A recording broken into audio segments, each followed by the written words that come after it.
Okay, so get ready because today's deep dive is going to be a wild one. Yeah. We're going deep into the world of hip-hop, like way beyond the headlines about Diddy's arrest, trafficking and racketeering charges, serious stuff. Right. And what makes this even crazier, we've got this YouTube video from 2018, years before any of this went down, that kind of seems like it saw the future. It's actually pretty uncanny how this old interview lines up with everything going on with Diddy right now. The video is on the ABBA and Preach channel titled Diddy's S6X Slave Speaks on Freaksoffs, and let me tell you, it is wild. Right, like a behind-the-scenes look before the curtain even opened. Yeah. So before we get into it, we've got to talk about the interview itself. The guy being interviewed claims he was tight with Diddy. Like, Inner Circle even says he got a $4.125 million settlement from Diddy. Yeah, that definitely raises some red flags. Gotta wonder about this guy's credibility. Is he legit or just trying to cash in on the drama? Exactly, like trying to put together a puzzle. But some pieces are from a different box altogether. But let's dive into what he's saying in this video. He starts off by saying Diddy used to throw these insane parties. He called them freak-offs. And we're not talking about your average Hegger here. He claims these parties involved Diddy's then-girlfriend Cassie and, well, let's just say intimate acts with some of Diddy's former employees. And hold on, it gets even wilder. The interviewee claims he was involved in all this, going as far as to call himself a sex slave. He even says he got an STD and that Diddy's lawyers were involved in covering it all up. It's the level of detail that gets me. He even mentions things like Diddy taking business calls on speakerphone during these alleged encounters. If even half of it is true, it paints a very disturbing picture of power dynamics and exploitation. Yeah, it's a lot. And just when you think it can't get any crazier, this guy goes on to claim that there's this whole other hip-hop agenda going on, like some kind of conspiracy involving drug trafficking on private jets. He claims these rappers are using liquid cocaine and that customs just wave them through. He even drops the name Fetty W, says he's a rapper who got busted for drug trafficking. Okay, this is where we got to put on our skeptical hats. It's easy to get swept up in conspiracy theories, especially when someone's spinning a tale like this. Just because he says it on YouTube doesn't make it true. Yeah, he even throws in a mention of the Illuminati at one point, which I don't know about you, but that kind of makes my eyes roll. Yeah, right. You got to be careful separating actual accusations from straight-up sensationalism. But there's one more claim in this interview that's a real doozy. This guy comes out and says LeBron James was at some of these freak-off parties. LeBron James, the basketball legend.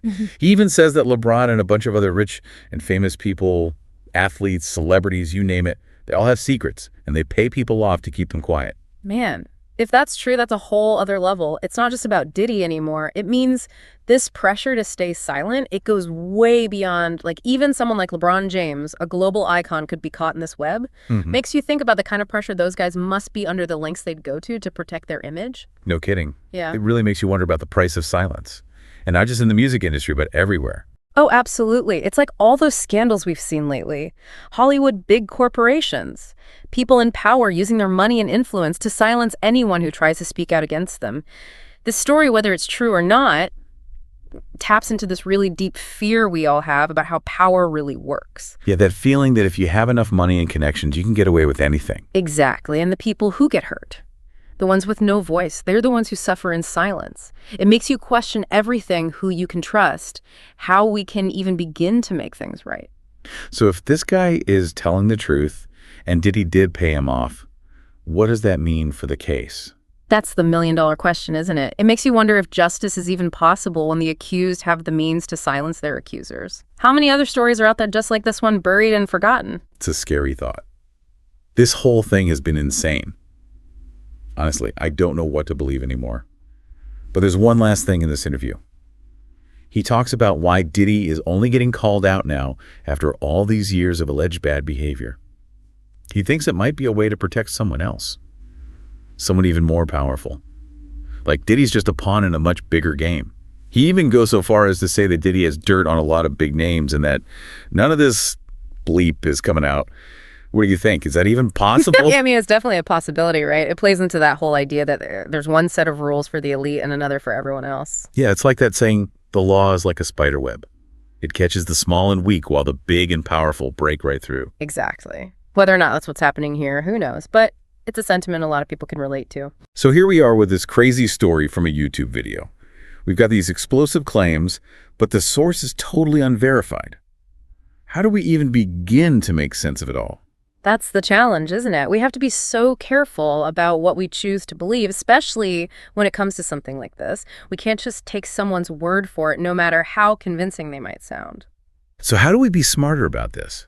How do we avoid getting caught up in the hype and jumping to conclusions? It's all about being aware of our own biases. It's easy to dismiss accusations against people we like and vice versa. Oh, totally. Like, Yeah. no way they did that. They seem like such a nice person. Exactly. We need to be more critical, but also keep an open mind. Look at all sides of the story and be wary of anyone who claims to have all the answers. Okay, so critical thinking. Check our biases. And remember that things aren't always what they seem. Got it. What else? Yeah, it's like every day there's a new headline, a new scandal. It's hard to keep up, let alone figure out what to believe. You're telling me.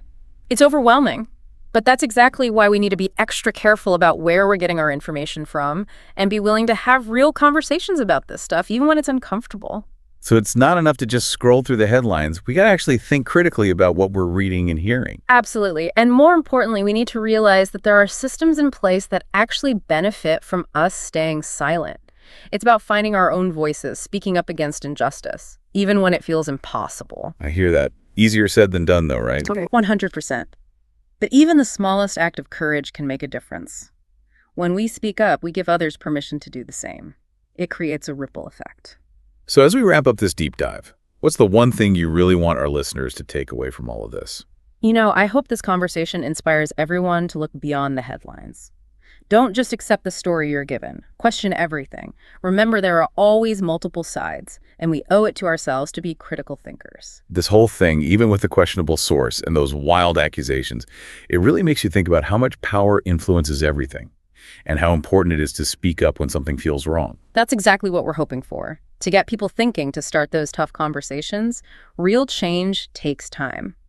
But by shining a light on these issues, by refusing to stay silent, we can start building a better, more just world. Well said. And on that note, we'll leave you with this. What are you willing to question? What are you willing to fight for?